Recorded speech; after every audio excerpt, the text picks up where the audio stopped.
And then I saw them start shooting the kids.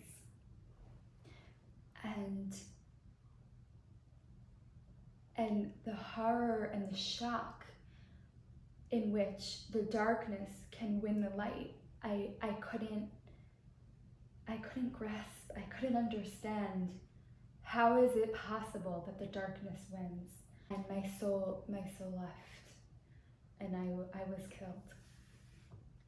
And that memory stayed with me of how is it possible that such darkness can overcome and win. Mm-hmm. And so you went to the light, and then you saw everybody waiting for you there. Yeah. You saw yourself being welcomed by your loved one, and but then you still had that question.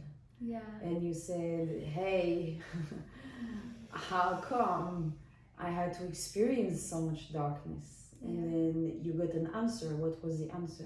That was the memory of me not wanting to come back down. Mm-hmm. As I said, my soul doesn't want to come back to a place where the darkness wins. It was kind of like staying in a mother's arms, staying in a place of light, saying, I want to stay where the light is. I don't want to go down to the darkness again. If those are the rules of the game where the darkness wins, no thank you, I'm out. And when I went back, and you told me to ask how come I was exposed to such darkness. And he told me that any darkness you see is to shift it. You can't shift anything into light if you weren't exposed to that darkness before, if you haven't seen it and experienced it. So anything you see and experience as darkness, there's an option there's a possibility there to then later shift that into light.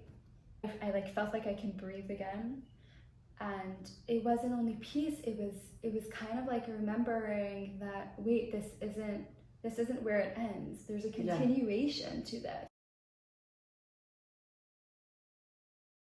So Sarah, you came 1 year ago with this intention to start a healing journey, and you had two things in mind. The first thing is that you were sensing that you wanted to step into your life purpose and to your full power, but you were sensing a resistance to do it. The reason for the resistance were that you did not want fully to be here, and the other reason is that you were not feeling strong enough or worthy enough to embrace the greatness of the task that you were feeling was waiting for you, even though you had no clue what this task was about. And it's still a journey to look for it, and of course it takes time, but you had that sensation that whatever it was, you were prevented to find out about it because you had that strong resistance. And so we started this journey by exploring what could be the origin of this resistance.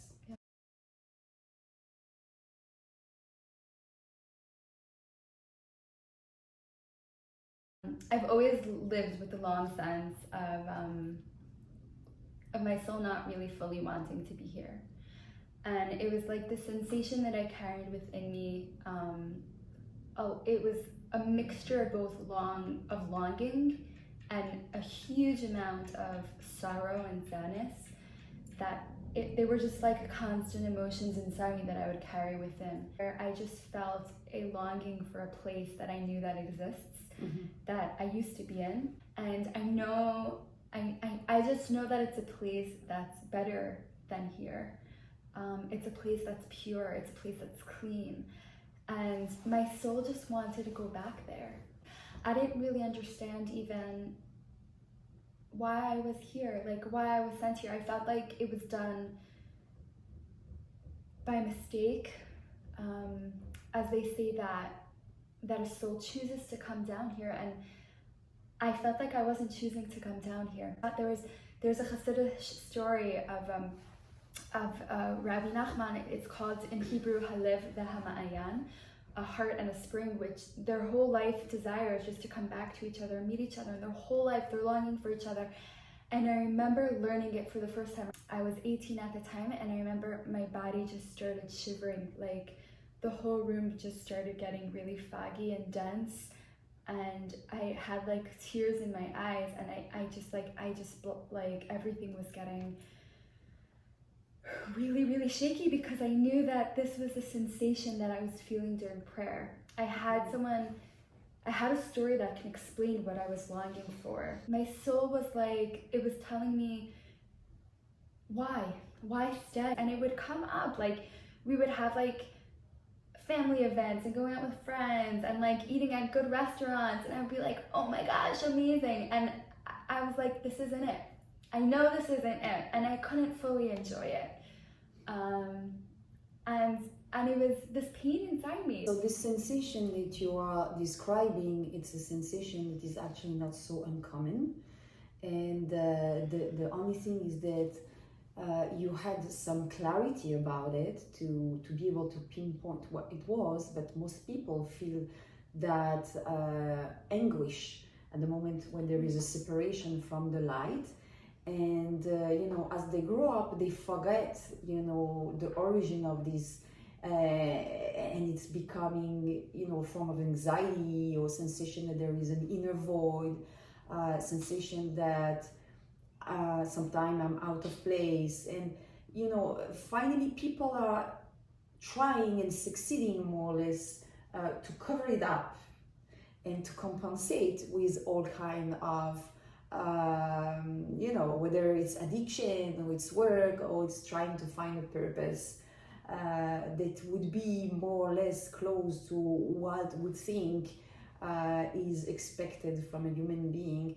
But most people have that. They are not just able to understand that it's this sensation of separation from the source. And so in your case, there were different imprints, different levels of imprints and memories that were actually of a different origin, that were preventing you to step into your life calling. We actually located the sensation in your body. Yeah. And from that imprint that was in your body, in your etheric field, we went directly to the origin, to the root cause of the presence of that imprint. And this is the memory that was recorded there. Yeah. It was a past life. So would you like to share about the first layer that we found out?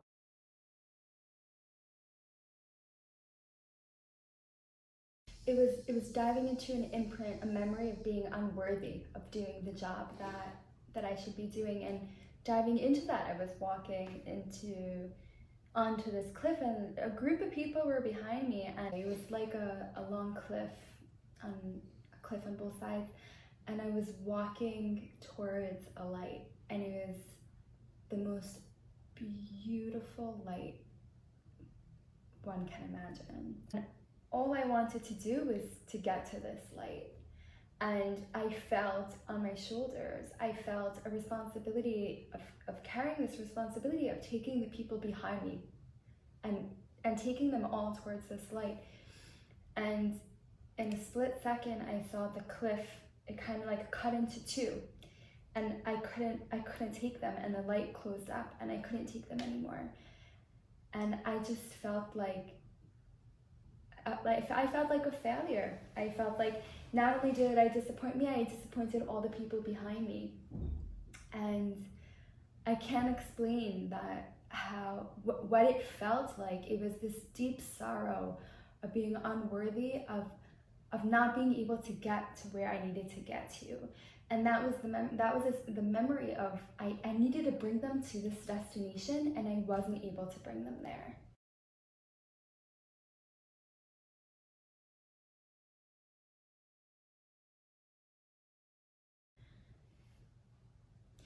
And when the cliff kind of cut in two, you told me to not stay in that sorrow. Uh-huh. You told me not to stay in that grief, but to ask why that happened. And I remember I looked down at both hands. I was looking at my hands, and I was told that through my hands I need to create a light, which is connected to the larger light. But the idea of not reaching the destination wasn't because it was a failure, it was because the job was completely different. It was different than what I thought it was supposed to be. Meaning, my goal or my purpose wasn't to bring them to that larger light, but it was to teach them about creating light with our own hands. Beautiful. It was actually showing you direction. The light that you were seeing there, it was to remind you what kind of light you were supposed to create, to give you the sensation, to revive in you the sensation of what this light was about. And you took it as a failure because you at this moment you put a judgment on the experience. And you decided that if you didn't reach that light, it meant that you were not worthy of reaching the light. Where actually, after you asked the question, you got a completely different insight of what this experience was about. It was meant to show you a direction and to lead people to create their own light. But because you put that judgment at this moment, you crystallize the experience, and you so you crystallize that version of reality where you were not worthy enough, and you took that imprint with you into, for I don't know how many lifetimes you actually had in between, because we didn't ask that question. We know that it was a very far away one, but you just took that imprint with you, and all the time you lived with it, that whatever you are called to do, you were afraid to disappoint people who would trust you to lead them, to guide them. You're saying that once the imprint was made, then it carried on until it is healed. Yes, and so sometimes an imprint can be carried on for many lifetimes. It doesn't matter how many lifetimes, as long as it's not healed or resolved, it will remain. Just as that's why it's very important whenever you leave a situation that you don't understand, to not be quick and jumping onto conclusions, because whatever conclusion you're going to make, this is what is going to become your new reality. And when we make conclusion, we close ourselves to all the other possibilities of what it could have been about that experience. And so now you, even though they exist, you just close them off, and they're just not part of your reality anymore. And there's so much memories that need to be tapped into, meaning I remember looking at my hands and I said, okay, I'm creating light, but this isn't the big light, so it's not worth it. Like, why is this enough?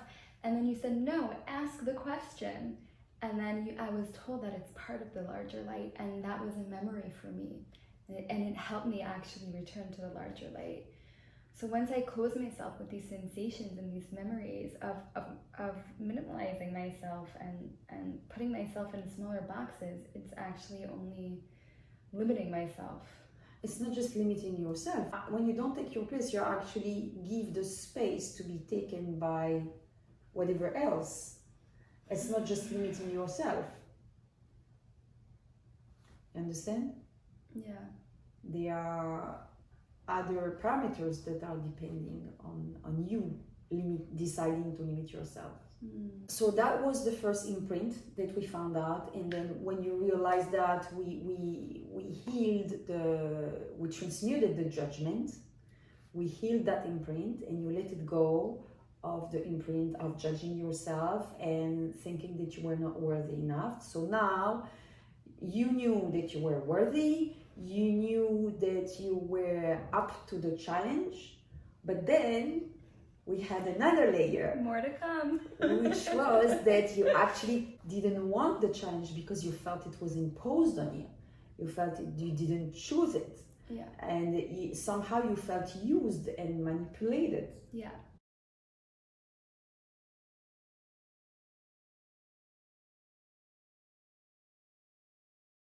So I asked you to go back into the womb of your mother, and from that place you were experiencing like the sensation of being cold and the sensation of not wanting to be here and the sensation of having been forced to come down. And so we went from that imprint.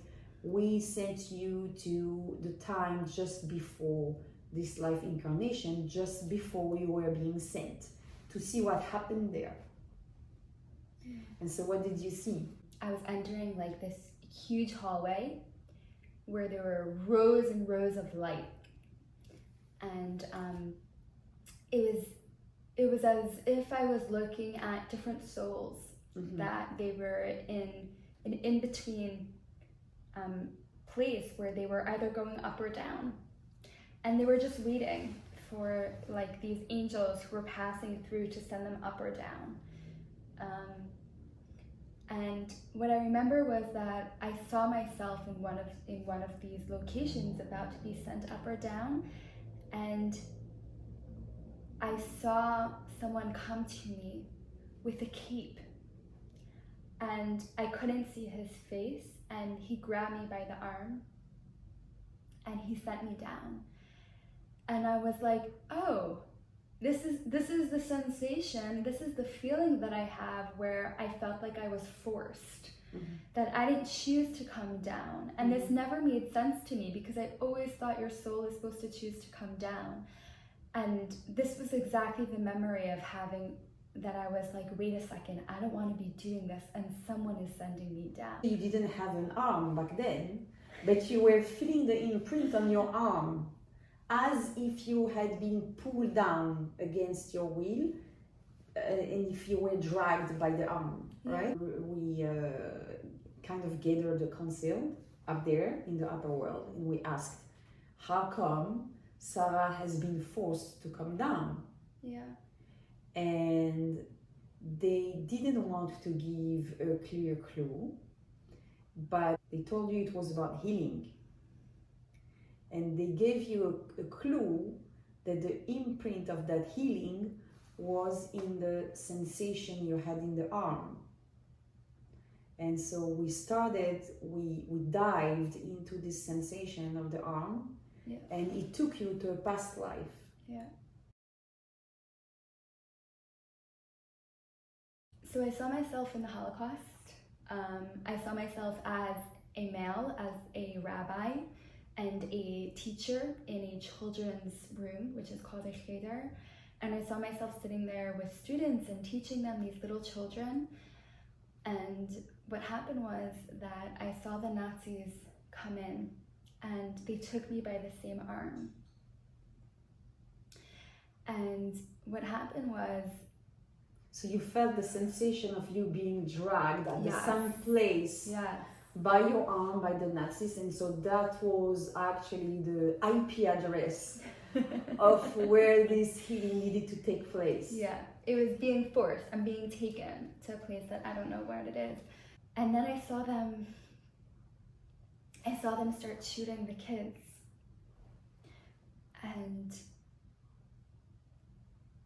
And the horror and the shock in which the darkness can win the light, I couldn't grasp, I couldn't understand. How is it possible that the darkness wins? And with that sensation, I remember saying Shema Yisrael, and my soul left, and I was killed. And that memory stayed with me of how is it possible that such darkness can overcome and win. And so you went to the light, and then you saw everybody waiting for you there. You saw yourself being welcomed by your loved one, and but then you still had that question. And you said, hey, how come I had to experience so much darkness? And then you got an answer. What was the answer? And I understood also by seeing that darkness that was the memory of me not wanting to come back down. Mm-hmm. As I said, my soul doesn't want to come back to a place where the darkness wins. It was kind of like staying in a mother's arms, staying in a place of light, saying, I want to stay where the light is. I don't want to go down to the darkness again. If those are the rules of the game where the darkness wins, no thank you, I'm out. And when I went back and you told me to ask how come I was exposed to such darkness, how come I had to see so much darkness. And when I asked the same angel that took me with the cape, how come he's taking me down and how come I have to come back? And he told me that any darkness you see is to shift it. That you can't shift any darkness, you can't shift anything into light if you weren't exposed to that darkness before, if you haven't seen it and experienced it. So anything you see and experience as darkness, there's an option there's a possibility there to then later shift that into light. I like felt like I can breathe again, and it wasn't only peace, it was kind of like remembering that wait, this isn't where it ends. There's a continuation to this. The light is always going to win, but there's reasons for the darkness and the exposure to it and how to work with it and shift it. And I realized that it was a responsibility that I was given, and that I can work with it. And that gave me peace, and I was like, I felt like I was ready to come down again.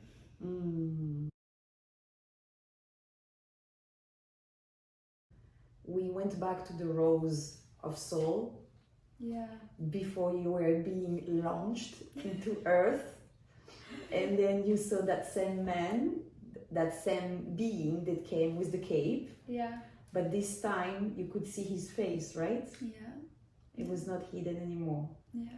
And I remember you were saying the first time you saw him and he sent you were saying, I don't trust this person. I had a very bad feeling about him, like something. I didn't trust him. Yes, something wrong happened here, like an intruder had come into the soul chambers and did a trick, And so at this point you were seeing him again. This time you could see his face. He told you, I trust you. Oh. And you had a kind of sensation of mutual trust for each other before you went at this point. Right? And you were like feeling really like you were being entrusted to do something not easy, and you were proud to do it this time. Right? Yeah. And so now you're being sent, you go back to the belly of your mother,